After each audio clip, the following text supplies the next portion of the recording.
feel like I'm in Africa, man, right now.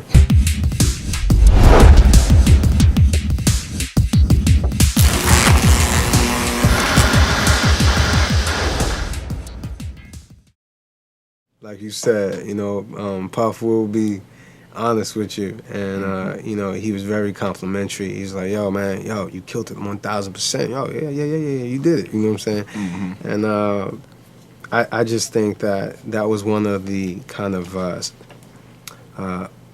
things that hung over my shoulder. Was like, man, Puff is still around.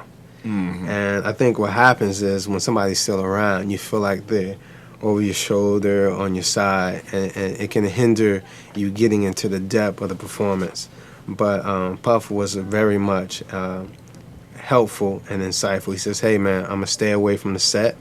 And if you need me, hit me up on the text, and I'm just a call away." You still hustling? So you don't get it twisted. I'm not against making money. My business is about the streets, but my business ain't in the streets. And I can't be building nothing around no artists and get locked up any minute. I'm saying, if you got real paper coming my way, I'm out the game. Don't chase the paper, chase the dream. I started off as Andre Harrell's assistant. Now I'm damn near running this place. You know what I'm saying? I'm hungry.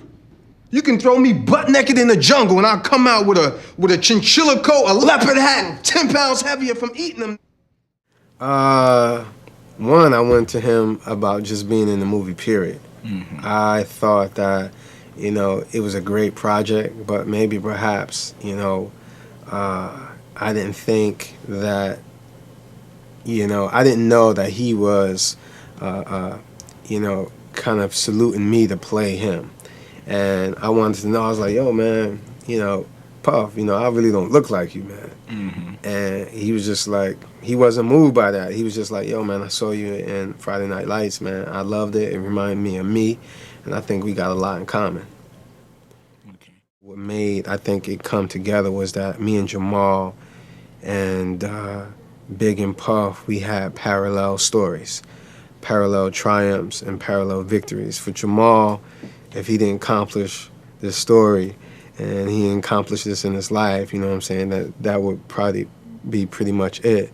And then, for me, I was putting everything that I've done in my career and saying, "Hey, I'm asking you to believe in me too." So we had two invested interests. He gave to me, I gave to him.